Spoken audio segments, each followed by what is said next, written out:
What's going on, guys? This is Miasin, and today I'm going to be reviewing some pretty ass cheeks cards.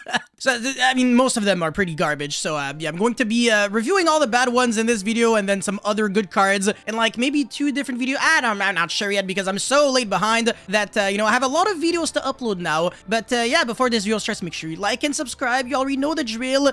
And yeah, now let's get right into it. So the first card is Amazement Dominator Arlecchino. It actually amazes me, haha, how garbage these cards usually are. But anyway, Psychic Effect Light, level 7, 26, 22. You can only use both effects once per turn. If you control an Amazement monster, you can special summon this card from your hand. Then you can add 1 Familiar Faces from your deck or graveyard to your hand. That's a normal trap card. And like, it allows you to steal a monster upon controls if that monster is equipped to an Amazement card. So that's already really bad. But yeah, because it's not really like 1-card combos and stuff like that.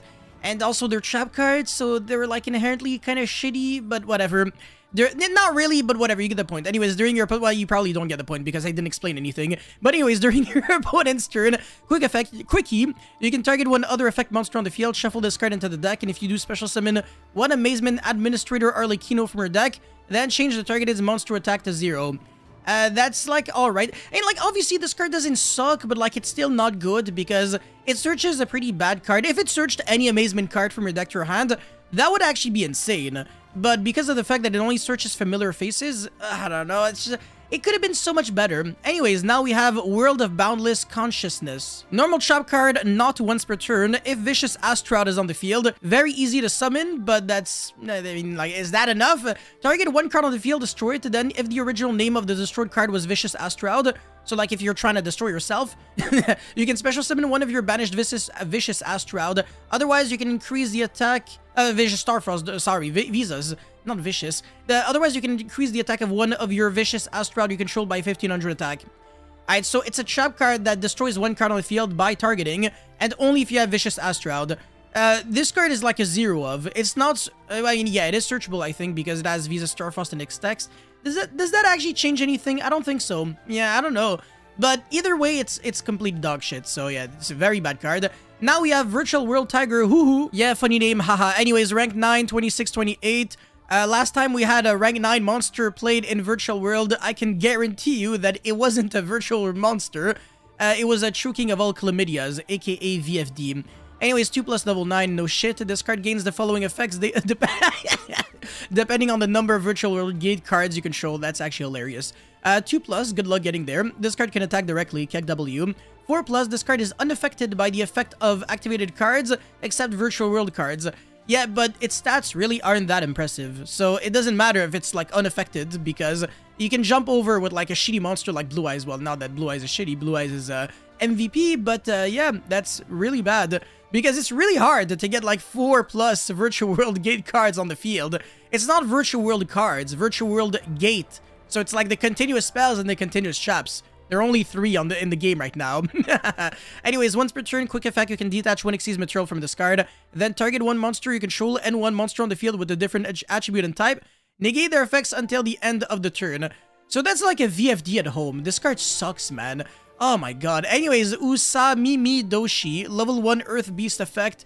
200 attack, 100 defense, strong monster, oh my god. Once per chain, when the effect of a monster except itself is activated, quick effect, you can place, well, whatever, you get the point. You can place 1 bunny ears counter on it, and monsters with a bunny ear counter cannot be destroyed by battle. Alright, interesting. Anyways, once per turn, quick effect, you can target 1 monster with a bunny ears counter, banish both that monster and discard until the standby phase of the next turn. Holy mac and cheese, this is so ass. Like, this is worse than Farfa. It's so bad. Like, literally nothing good about this card, because you have to like summon it, like it's not even an effect from the hand or graveyard, and then you have to wait until your opponent uses a monster effect, and then after that, then you banish it until the standby of the next turn. Oh my god, this is bad. Yeah, literally nothing positive to say about it. You really don't want to waste your normal summon on a card this awful. Alright, now we have first purchase of the year. I really doubt that the first purchase of 2023 will be this card. Excavate the top 5 cards of your opponent's deck, and if you do, choose one of them and declare a multiple of 100, maximum 3k. Your opponent can gain that amount of life points, and if they do, they choose, by the way, you lose that many life points, and if you do that, add the chosen card to your hand place the rest of the top on the top of the deck in the same order. So in other words, this card does nothing because your opponent can actually choose whether that part of the effect resolves or not. So the only part of the effect that actually does resolve is this part of the effect. Like excavating the top 5 cards and then look at them, choose one of them, and then declare a number. That's it, that's all. The rest is like, you're pretty much like at your opponent's mercy. So this is like beyond garbage. Alright, speaking of garbage, we have more ass cheeks cards. Support for Albaz story themes. We couldn't like only get broken cards, so now it's time for a little change. Change doesn't necessarily mean upgrade or downgrade. It could mean, it could mean literally any of them, so it's not necessarily an upgrade. And this is basically just, yeah, total garbage. Sword Soul of Blazing Awakening. Normal spell. You can only use the first and second effect of this card's once per turn. It is a Sword Soul card, I guess. If you control a synchro monster, target one card on the field or in either graveyard, banish it. This card would have been pretty nice as a quick play, but no, it's a normal spell. If your opponent controls a Ritual Fusion, Synchro, Xyz, or Link monster, you can banish one Synchro monster from her grave, add this card from her graveyard to her hand. Alright, it still doesn't change the fact that it's pretty bad because it's once per turn, and it's also use and not activate, so if you have multiples, you can't really use all of them in one shot. No. So, yeah, very bad card. Anyways, Tri-Brigade Roar. Quick play spell, you can only activate one card with this card's once per turn. This is at least a quick play, unlike the first one. If you control a Link monster, alright, I mean, if you have a Link monster in your Tri-Brigade deck, you're already in a good position, but whatever. Send one Tri-Brigade card from your deck or extra deck to the grave. Oh, this matters because you can send Sharig and the Link 5. This is like another Foolish. Then target one effect monster on the field. Apply this effect based on the type of card sent. Monster, change the target's attack to 0 until the end of the turn. That means that you can use this on the damage step, which is not too bad. Spell, negate the target's effect until the end of the turn. Also pretty interesting, you can negate like generic cards just by sending any Tri-Brigade card from your deck to the grave, which is actually respectable, and then trap return that target to the hand. Oh, never mind, I'm stupid. I don't know how to read. You can only target effect monsters on the field. If you could negate any kind of card with by sending a spell card, that would actually be broken. It would make this card an Omni-Negate. But, yeah, no, this card is very, very bad. So, I mean, it's not bad because you can still Foolish a Tri-Brigade card to do something because they have graveyard effects. So, because of that, I'm gonna cut this card a little bit of slack and say, you know what, it's a respectable card. It's the best card I've reviewed so far. And now we've got Blazing Branded King. You can only use one of the first and second effect of this guy's once per turn, and only once that turn. Choose one fusion monster you control that mentions Fallen of Albaz as material and negate the effects of all other face-up cards currently on the field until the end of this turn. So it's like Dark Ruler as a trap card, but is that really good? It's a trap card, not a spell or a quick play, so I don't know, man. And again, only use one of the first and second effect of this card's once per turn and only once that turn. So it's not like activate, and you can only choose the first or the second effect. The second effect is during the end phase, if your fusion monster was sent to your graveyard this turn, you can add this card from your graveyard to your hand. I guess this doesn't suck. Like, you can send this card with the Albion and then recycle it back because you went like Mirror Jade, send a monster, well, a fusion from the extra deck to the grave, and then did some kind of plays. But it's a trap card again, so too much setting up, and it's not really worth all the investment because you also have to have a fusion monster that has Fallen of Albaz as material. All that just to negate your own cards as well. I guess if you're targeting your Mirror Jade, then you're only negating the other cards and not the Mirror Jade, so it's not bad, but it's not great, and that's kind of my issue with this card. So, yeah, I'd give it like a 6 out of 10, maybe. Maybe I'm being a little too generous. Tri-Brigade Roar probably gets like a, I don't know, 7 out of 10. It doesn't suck, but this is pretty bad. It gets like a 4 out of 10. And then these other cards, I mean, just total ass. Like, there's really no way to, like, rationalize me potentially playing these cards. Anyways, now we've got another card that belongs to an archetype I do not understand too well, so cut me a little bit of slack if I go overboard. Gunkan Suship Chef's Choice. At least it's a Suship card, and, you know, it's just beautiful to look at. Continuous spell card, and it reads, once per turn you can reveal one Gunkan Suship Shari in your hand. Place one counter on this card, and if you do, reveal one Gunkan Xyz monster in your extra deck.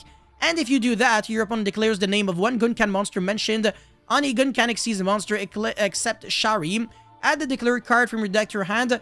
if you cannot shuffle this card into the deck. Wow, this is like the weirdest long text that I've ever read just to say add 1 gun can monster from your deck to your hand. This is so complicated for nothing. If this card in your possession is destroyed by your opponent, they pay life points exactly equal to the number of counters that were on it multiplied by 500. Yo, this is so mindfuck. Holy shit. Why does this card have to be so complicated for no reason? No reason at all. It has counters just to burn 500 damage for each of them.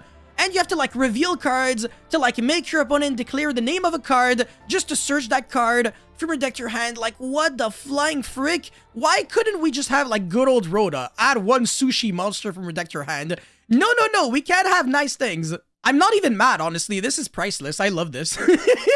I'm gonna give this card a 10 out of 10 only because of it made me laugh. But in terms of practical play, I don't know. I mean, it's still probably decent because it searches a monster, so yeah, it could be worse. Anyways, now we've got the last card, which is actually not really bad. I'm going to explain this card, obviously, maybe in details in like a shorts video or something. But this is Fusion Duplication. A normal trap card, you can only activate 1 card with this card's name once per turn. Target 1 Polymerization normal or quickly spell card or Fusion normal or quickly spell card in the graveyard. Banish it.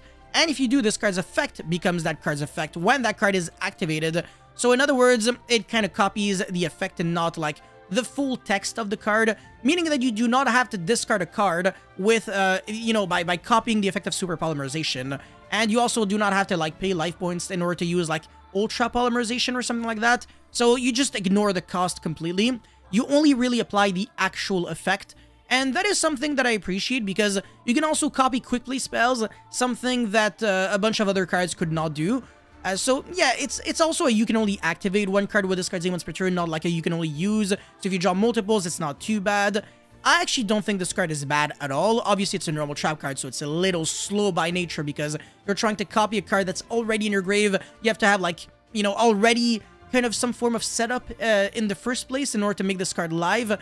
But I don't think this is going to be that much of an issue in a deck that really tries to fusion summon a lot, especially on the opponent's turn. And also, I can think of a bunch of fusion monsters that would be very nasty to summon on your opponent's turn. Even Fluffle can summon a monster that can destroy cards on the field upon the fusion summon, so that could be an interruption in that deck. And then, I don't know, in some other decks, it would also be pretty nice. Maybe in Cyber Dragon, but, I mean, Overload Fusion is not really seeing play anymore. And, yeah, I want to say, like, unless you can really mill cards in your deck and copy Super Poly, this might be a little too difficult to, like, abuse properly. But I'm going to be making, you know, doing a little bit more research on this card because it could definitely be much better than I really give it credit for. That's pretty much it for this video. Thank you guys so much for watching. Don't forget to like and subscribe. I'll see you guys very soon. Peace.